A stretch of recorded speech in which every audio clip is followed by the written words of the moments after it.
यहूदा की पत्री अध्याय 1 अभिवादन।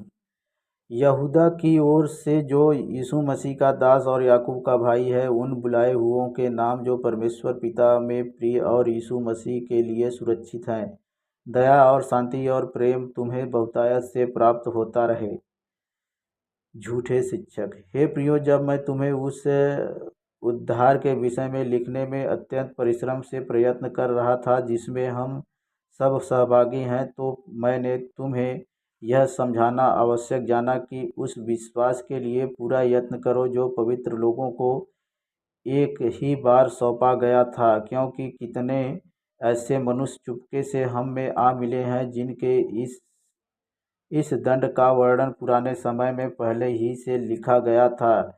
यह भक्तिहीन है और हमारे परमेश्वर के अनुग्रह को लुचपन में बदल डालते हैं और हमारे एकमात्र स्वामी और प्रभु यीशु मसीह का इनकार करते हैं।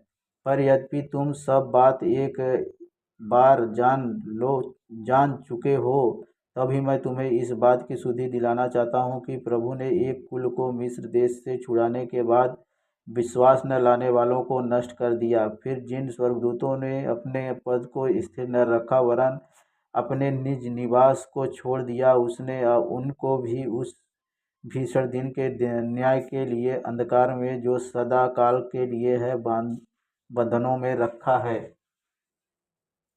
जिस रीति से सदोम और अमोरा और उनके आसपास के नगर जो इनके समान व्यभिचारी हो गए थे और पराये शरीर के पीछे लग गए थे, आग के अनंत दंड में पड़कर दृष्टांत ठहरे हैं, उसी रीति से ये स्वप्नदर्शी भी अपने अपने शरीर को अशुद्ध करते और प्रभुता को तुच्छ जानते हैं और ऊंचे पद वालों को बुरा भला कहते हैं।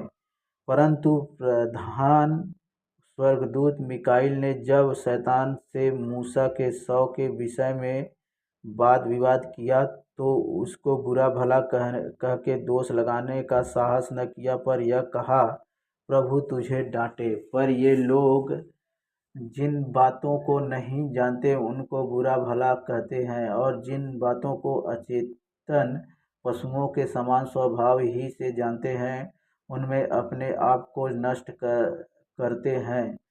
उन पर हाय, क्योंकि वे कैन की सी चाल चले और मजदूरी के लिए बिलाम के समान भ्रष्ट हो गए और कोरह के समान विरोध करके नष्ट हुए हैं। ये तुम्हारी प्रेम सभाओं में तुम्हारे साथ खाते पीते समुद्र में छिपी हुई चट्टान सरीखे हैं और बेधड़क अपना ही पेट भरने वाले रखवाले हैं। वे निर्जल बादल हैं जिन्हें हवा उड़ा ले जाती है, पतझड़ के निष्फल पेड़ हैं जो 2 बार मर चुके हैं और जड़ से उखड़ गए हैं। ये समुद्र के प्रचंड हिलकोरे हैं जो अपनी लज्जा का फेन उछालते हैं।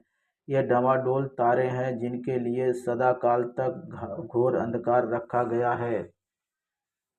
हनोक ने भी, जो आदम से 7वीं पीढ़ी में था, इनके विषय में यह भविष्यवाणी की देखो, प्रभु अपने लाखों पवित्रों के साथ आया कि सबका न्याय करे और सब भक्तिहीनों को उनके अभक्ति के सब कामों के विषय में जो उन्होंने भक्तिहीन होकर किए हैं, और उन सब कठोर बातों के विषय में जो भक्तिहीन पापियों ने उसके विरोध में कही है, दोषी ठहराए।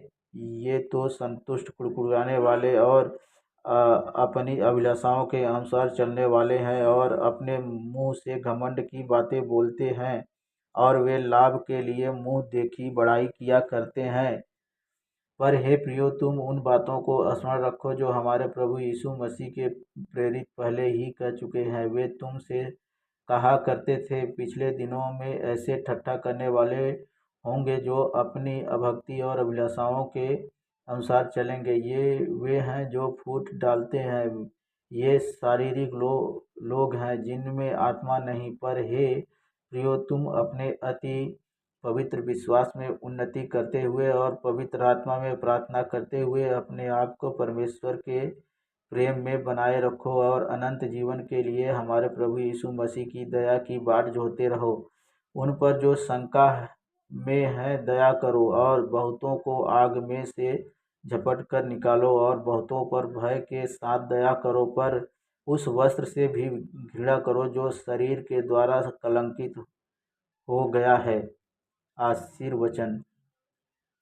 अब जो तुम्हें ठोकर खाने से बचा सकता है और अपनी महिमा की भरपूरी के सामने मगन और निर्दोष करके खड़ा कर सकता है, उस एकमात्र परमेश्वर हमारे उद्धारकर्ता की महिमा और गौरव और पराक्रम और अधिकार हमारे प्रभु यीशु मसीह के द्वारा जैसा सनातन काल से है, अब भी हो, और युगानुयुग होता, युगानुयुग रहे। आमीन।